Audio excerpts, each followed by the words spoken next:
마가복음에 나오는 예수님이 풍랑을 잔잔하게 하시는 모습을 살펴보도록 하겠습니다. 사랑하는 성도 여러분, 우리 인생 가운데 풍랑이 가실 날이 없죠. 늘 우리에게 환난과 고난과 아픔이 늘 있습니다. 그런데 이것을 내 힘으로 해결할 수가 없어요. 우리 주님이 도와주셔야 된다는 것입니다. 주님이 오시면은 우리에게 평안이 있어요. 잔잔해집니다. 예수님은 제자들과 함께 5,000명을 먹이는 큰 기적을 행하셨습니다. 많은 사람들이 모였을 때 모세가 예언한 대로 오실 그 선지자, 나와 같은 선지자가 와서 너희에게 하늘의 떡을 먹이실 것이다. 하늘의 만나를 너희에게 먹이실 것이다. 그런데 예수님께서 오병이어를 축사하셔가지고 기도하시는데 그 하늘에서 떡이 내렸어. 5,000명이 먹고도 남았다는 거 아니겠습니까? 12바구니가 남았어요. 그러니 거기에 있는 모든 사람들이 예수님을 임금 삼으시면은 우리가 굶지 않겠다. 그래서 그 무리들이 예수님 앞에 많이 와서 예수님을 임금 삼으시려고 하였다는 것입니다. 그러니 예수님이 거기에서 더 있으면 어떻게 되는 거예요? 임금님이 되는 거지요. 그래서 예수님이 그 길을 피하려고 제자들을 먼저 보내시는 거예요. 너희들 먼저 빠져나가라. 그래서 빠져나가는 방법이 무엇이냐? 배를 타고 벳세다로 가는 것입니다. 건너편 해변가로 가는 것입니다. 그것도 날이 저물었을 때 무리들이 보지 못하게 제자들 먼저 벳세다로 싹 빼돌린 것입니다. 그리고 나서 예수님은 이제 그 무리들을 보내시는 거죠. 집에 가서 쉬어라. 집으로 가라. 그들을 다 고치시고 늘 배불리 먹이시고 뒤에 무리들을 집으로 다 보내셨습니다. 그리고 나서 예수님이 홀로 산에 올라가셨어. 거기서 기도하시는 거예요. 여러분, 예수님이 왜 기도하셔야 됩니까? 바쁜 시간에 또 제자들이 노를 젓는 그 시간에 예수님이 산에 올라가셔서 기도하셨다는 것입니다. 예수님은 기도하는 일을 쉬지를 않으셨어요. 하나님이 그의 힘이었다는 것입니다. 하나님이 도와주시는 것이 예수님의 사역이었다는 것입니다. 그래서 예수님은 혼자 일하시지 아니하셨어요. 그 하나님의 아들이 하나님의 도움을 구하신 것입니다. 하나님이 일하시도록 하신 것입니다. 여러분, 아무리 바빠도 기도하는 것을 쉬면 안 돼요. 그래서 예수님이 말씀하셨잖아요. 쉬지 말고 기도하라. 깨어서 기도하라. 너희들이 참신하고 깨어서 나와 함께 기도할 수 없겠느냐. 기도하는 것입니다. 기도할 때 마귀를 대적할 수가 있어요. 마귀를 이길 수가 있고 불같은 시험을 이길 수가 있다는 것입니다. 그래서 예수님은 그 바쁜 가운데 얼마나 할 일이 많습니까? 무리들이 그렇게 많이 따르니까 그 병자들을 다 고쳐야 되잖아요. 주무실 시간이 없습니다. 식사할 겨를이 없습니다. 그 바쁜 시간에 기도하기 위해서 그 저녁에 산으로 가시게 되었다는 것입니다. 여러분, 바쁘기 때문에 더 기도해야 돼요. 그렇지요? 왜요? 내가 할 수 있는 일은 한정이 되어 있습니다. 내가 일을 하면 하나밖에 못해요. 그런데 주님이 일하시면 어떻게 됩니까? 많은 일을 할 수가 있잖아요. 여러분, 조용히 목사님 하루에 4시간씩 기도했다고 그러잖아요. 그 많은 성도가 몰려오는데 하루에 4시간씩 기도하면 언제 일합니까? 일을 못 하잖아요. 그런데 주님이 일하셔야 됩니까? 기도하는 게 일이라는 것입니다. 믿습니까? 네. 주님이 그렇게 기도하는 것은 우리도 그렇게 기도하라는 것입니다. 힘들 때, 일이 많으면 많을 때, 우리가 더 큰 일을 하려고 하면, 더 많은 일을 하려고 하면 기도를 더 많이 해야 그것이 유익이에요. 그렇지요? 아멘. 여러분 기도를 많이 하시기 바랍니다. 그리고 예수님께서 두 번째 기도하신 이유가 있습니다. 제자들을 위해서 기도했다는 것입니다. 또 무리들을 위해서 기도했다는 것입니다. 무리들이 예수님을 따라다니는 이유가 무엇입니까? 예수님 곁에 있으면 배부르니까. 예수님을 임금 삼으시려고. 무리들은 깨닫지를 못해요. 모세가 말한 그 선지자가 와서 너희에게 하늘의 떡을 먹일 때 예수님이 하늘에서 내려온 생명의 떡이라는 것을, 내가 예수님 믿어야만이 살 수 있다, 예수님이 나의 생명의 떡이다 라는 것을 모르는 거예요. 그래서 예수님이 그들의 눈을 뜨게 해주십시오. 저들의 어두워진 눈을 뜨게 해주십시오. 간절히 기도하는 것입니다. 제자들도 어두워져서 이 떡의 기적을 이해를 못해요. 이제 메시아가 왔어. 모세가 말한 그 메시아가 왔어. 너희들에게 말씀을 전하는데 그가 하나님의 아들이신 것을 아직 깨닫지 못하더라. 그 선지자인 것을 깨닫지 못하더라. 그런 예수님이 얼마나 답답하셨겠습니까? 사람들은 많이 몰려오지만 깨닫지 못하잖아요. 답답한 것입니다. 그 답답한 심정을 가지고 하나님께 나가서 기도하는 것이요. 저들의 어두워진 눈을 뜨게 해주십시오. 간절히 기도하는 것입니다. 두 번째는 제자들을 위해서 기도했는데, 이 제자들이 건너편에 이렇게 배를 타고 갈 때 큰 풍랑을 만나게 되었다는 것입니다. 여러분, 갈릴리 바닷가는 저녁이 되면 풍랑이 와요. 바람이 불어요. 센 바람이 불어요. 왜냐하면 사막의 뜨거운 그 공기와 지중해와 그 헬몬산의 그 차가운 공기가 부딪히게 되면 그 효리가 됩니다. 효리가. 그래서 큰 광풍이 자주 일어나요. 그래서 이 갈릴리 바다는 저녁이 되면 참 위험합니다. 그런데 그러한 바다를 제자들이 예수님도 없이 자기들이 배 타고 건너편으로 갔으니 얼마나 위험하게 되었겠습니까? 그런데 한 가운데를 지나가는데 한 밤중입니다. 캄캄한 밤중, 새벽입니다. 밤 사격이에요, 사격. 그러니 어둠이 칠흑같이요. 캄캄한 밤인데 막 풍랑이 일어나요. 큰 파도가 일어나서 배를 막 덮치려고 하는 거예요. 무섭지요. 큰 배가 우리를 삼키려고 할 때 무섭지요. 여러분 앞에 큰 풍랑, 큰 고난이 여러분의 삶을 다 삼키려고 할 때 무섭지요. 제자들이 무서워했다는 것입니다. 두려워했다는 것입니다. 그래서 제자들은 살기 위해서 막 물을 푸는 거예요. 돛담배를 잡는 거예요. 온 배를 잡고 사투를 벌이는 것입니다. 거기서 내가 죽느냐 사느냐 사투를 벌이면서 노를 젓기 시작하는 것입니다. 근데 노를 젓는 것도 한계가 있지요. 1시간만 저으면 지치잖아요. 근데 밤새도록 이걸 하니까 완전히 기진맥진이 된 거예요. 더 이상 할 수 있는 힘이 없게 된 것입니다.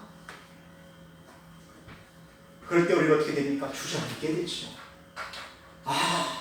이제 죽는가 보다. 그러면 예수님을 불러야지요. 예수님을 불러야 되는데 예수님이 여기 안 계십니까? 예수님 불러도 예수님 들을 수가 없잖아요. 예? 예수님을 옆에 있으면 좋은데 예수님이 우리를 먼저 가라고 하셨으니 예수님은 저 무태 계시잖아요. 무태. 근데 예수님이 기도하시다가 제 아들을 보신 거예요. 제자들이 바다 한가운데서 큰 풍랑이 만나서 죽게 된 것을 보게 된 것입니다. 그래서 예수님이 급한 마음에 배를 타고 가셔야 되는데 바다를 막 뛰어가셨어요. 막 뛰어가셨어요. 그런데 이상하게 예수님은 바다를 걸으셔요. 와, 대단하십니다. 배를 타지 않아도 물 위를 막 걸어가신다니까요. 여러분 창세기 1장에 보면 뭐라고 합니까? 태초에 하나님께서 창조하실 때 하나님이 수면에 운행하시니라. 응? 하나님이 그 물 위를 걸으시는 것입니다. 그러니까 예수님은 바다 위를 걸으셔요. 그래서 바다를 걸어서 제자들에게 왔다는 것입니다. 왜요? 제자들이 무서워하니까, 두려워하니까 그 제자들을 구해주시기 위해서 예수님이 오셨다는 것입니다. 그 배 가까이 왔어요. 와서 예수님이 이제 지나가시려고 하신 거예요. 배 가까이 오셨으면 배에 타셔야 되는데 예수님이 그냥 지나가시려고 그랬습니다. 여러분, 이 지나가신다는 이 단어가 창세기에도 나와요. 하나님이 아브라함에게 나타나셨는데 하나님이 그냥 지나가시려고 해요. 이 지나간다는 이 단어가 그 현현이거든요. 신이 우리에게 나타나실 때 그냥 지나가십니다. 모세에게 나타날 때도 지나가신다는 그런 표현을 쓰게 되거든요. 그때 제자들은 어떻게 되겠습니까? 예수님이 불러야지요. 아브라함도 하나님 영접했잖아요. 하나님 불렀잖아요. 나를 도와주십시오. 불렀잖아요. 그런데 제자들은 예수님인 줄을 볼 수가 없습니다. 그 깜깜한 밤중에 바다 위를 걸어오시는 그분은 예수님인 줄을 꿈인 줄 생각을 못했지요. 귀신인가 보다. 우리를 잡으려 귀신이 지금 나타나서 우리 배에 올라오는가 보다. 그래가지고 막 기겁을 해가지고 다 넘어지게 것입니다. 이제 우리는 죽었다. 그렇게 생각을 하게 된 것이죠. 근데 그때 예수님이 뭐라고 말씀하십니까? I am that I. 나는 스스로 있는 자이다. 하나님이 모세에게 말씀하신 그 말씀을 하시죠. man이라는 말이 I am입니다. 나다라는 것입니다. 내가 왔다는 것입니다. 하나님이 와서 오셨다. 주님이 오셨다는 것입니다. 그러니 두려워 말라는 것입니다. 여러분, 예수님께서 하신 말씀이 있죠? 안심하라. 여러분, 우리가 참 두려워하는 게 참 많습니다. 세상을 살다 보면은 참 돈 때문에 두려워하기도 하고, 자녀 때문에 두려워하기도 하고, 미래 때문에 두려워하기도 하고, 두려운 것이 참 많지요. 폭풍이 막 내게 몰아칠 때, 환란이 확 나를 죽일 것 같을 때, 삼킬 것 같을 때, 여러분 두려워하지요. 근데 그때 우리는 주님을 만나야 됩니다. 많은 사람들이 그때 주님을 만났어요. 오늘 제자들도 그때 주님을 만나게 되는데 주님이 하시는 말씀이 내니 두려워하지 말라. 나는 유령이 아니라는 것입니다. 바다 위를 걸어오셨지요. 요한복음에 보면은 베드로가 그 예수님 바다 위를 걸어오시는 것을 보고 주님이시거든. 나로 하여금 나도 바다를 걷게 해주십시오. 주님 허락하셨죠. 베드로가 걸었습니까? 안 걸었습니까? 무리를 걸었지요. 주님이 허락하시면 우리도 무리를 걸을 수가 있습니다. 주님이 그 폭풍 속에서 무리를 걸어 오셨다는 것입니다.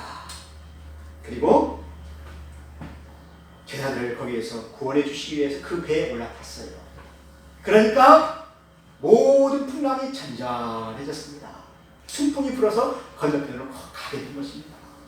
사랑하는 성도 여러분, 우리 배에 누가 타셔야 됩니까? 예수님이 타셔야지요. 예수님이 없으면은 이 환난을 우리가 이길 수가 없어요. 너무 힘들어요. 이 배에 예수님이 올라오셔야 됩니다. 예수님이 우리와 함께 하시니까 순풍이 들어서 건너편으로 배를 타고 우리가 건너갈 수가 있게 된 것이 아니겠습니까? 사랑하는 성도 여러분, 우리 예수님은 우리의 모든 고난을 다 알고 계셔요. 우리가 풍랑을 만나서 힘든 것도 알고 계셔요. 죽게 된 것도 알고 계셔요. 그것을 보시고 구하러 오시는 분이 누구십니까? 예수님이십니다. 그 예수님을 불러야 돼요. 그 예수님을 우리 배에 모셔야 된다는 것입니다. 욥이 가장 힘들고 어려운 고난을 당했을 때 욥이 한 말 했어요. 나의 가는 길을 그가 아시나니. 그분이 아신다는 것입니다. 하나님이 다 보고 계신다는 것입니다. 그래서 나는 두려움이 없다는 것입니다. 그분이 나를 구해 주실 것이기 때문에. 그리고 그가 나를 단련하신 후에는 내가 정금같이 나오리라. 여러분, 하나님이 주시는 시험은 우리를 단련하신다는 것입니다. 우리에게 큰 믿음을 주신다는 것입니다. 오늘 보세요. 제 아들이 이 사건을 보고 크게 놀랐지요. 그러면서 저분이 누구시기에 하늘에서 만나를 내려서 하늘의 떡을 먹이시는 분인 줄만 알았는데 바람과 바다도 순종하더라. 하나님이 천지를 창조하실 때 바다를 만들었잖아요. 산을 만들었잖아요. 그 바다도 다스리시는 분이 바로 예수님이시다. 그분이 하나님의 아들이시다. 그것을 제 아들이 깨닫게 된 것입니다. 여러분, 우리가 믿는 예수님은 사람이 아니시에요. 하나님의 아들이시에요. 제 아들이 이 사건을 통해서 확신이 생겨요. 예수님은 하나님의 아들이시고 하나님이시다. 이 땅을 만드신 분도 하나님이시고 바다를 만드신 분도 하나님이시고 나를 만드신 분도 하나님이시다. 이 풍랑도 예수님이 내 배에 들어오시면 잔잔해진다. 여러분 믿습니까? 네. 여러분들에게 죽음 직전까지 가는 한 풍랑이 찾아올지라도 그 속에서 예수님을 만나시길 바랍니다. 네. 이 환난 가운데 예수님을 만나게 되면 큰 믿음이 생겨요. 네. 큰 믿음이 우리에게 오게 되는 것입니다. 사랑하는 성도 여러분, 예수님의 제자들이 얼마나 힘들었겠습니까? 기진맥진했잖아요. 더 이상 그 노를 저을 수 없는 그 상황까지 갔잖아요. 그것이 바로 밤 사경입니다. 캄캄합니다. 아무도 자기들을 구해줄 사람이 없습니다. 도울 사람이 없습니다. 그런데 주님이 오시잖아요. 주님이 오셔서 그 풍랑을 잔잔케 하시지 않습니까? 사랑하는 성도 여러분, 저는 요즘 이 시대를 보면은 밤 사경이라는 생각이 들어요. 새벽이 가까워졌죠. 근데 깜깜합니다. 참 어렵습니다. 어려운 시대입니다. 물가는 오르지요. 월급은 똑같지요. 막 병과 또 전쟁이 이 세상을 막 휘감고 있잖아요. 요즘 그 기름값이 얼마나 비쌉니까? 물가가 또 얼마나 많이 올라가요. 또 이자는 또 얼마나 많이 올라갑니까? 너무 힘들게 지금 많은 사람들이 생활을 하고 있습니다. 그래서 이 세상을 살아가는데 많은 사람들이 힘이 들어요. 근데 이 마지막 때를 살아가는 우리 성도들은 어떻게 해야 되겠습니까? 마지막까지 우리가 힘을 내어서 노를 저어야 됩니다. 우리 교회도 마찬가지입니다. 힘을 내어서 노를 저어야 됩니다. 그리고 우리 주님 맞을 날을 기다려야 되는 거예요. 그렇지요? 주님이 우리 배에 오셔야 됩니다. 그래야 이 풍랑이 잔잔해지는 것입니다. 내가 타고 있는 이 배에 우리 주님이 오시면은 풍랑이 잔잔해지잖아요. 우리 자녀들 문제도 다 주님께 맡길 수가 있고, 또 우리 일자리도 다 주님께 맡길 수가 있고 어려운 경제 문제도 다 주님께 맡길 수가 있잖아요. 사랑하는 성도 여러분, 마지막 때를 살아갔다고 생각하시면서 힘을 내시기 바랍니다. 우리 등 뒤에서 나를 밀어주시는 분이 누구십니까? 예수님이시잖아요. 그분이 보이지는 않아요. 근데 계셔요. 그렇지요? 내 뒤에서 힘을 내라고. 내 등을 두드려 주시잖아요. 도와주시잖아요. 그래서 우리는 이 환난을 겪으면서 내 믿음이 더 커지는 것입니다. 큰 믿음을 갖게 되는 것입니다. 아, 내가 하나님을 만났다. 예수님을 다시 알게 되었다.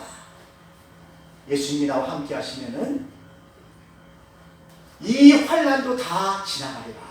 근데 사실 저도 지난주에 참 힘들었습니다. 근데 그러한 어려움도 그냥 지나가더라고요. 지나가. 제가 다시 예배 드리러 왔잖아요. 그렇지요? 하나님이 도와주십니다. 하나님이 하시는 일이에요. 그러니까 여러분 두려워하시길 말기를 주의 이름으로 축원합니다. 같이 기도하겠습니다. 하나님 아버지 감사합니다. 풍랑을 잔잔케 하시는 우리 주님이 모든 것을 보고 계십니다. 제 아들이 힘든 것을 다 아십니다. 우리 주님이 오셔서 우리를 구원하실 줄 믿습니다. 이 믿음 가지고 우리가 힘을 내어서 노를 저을 수 있게 하여 주시옵소서. 예수님의 이름으로 기도했습니다. 아멘.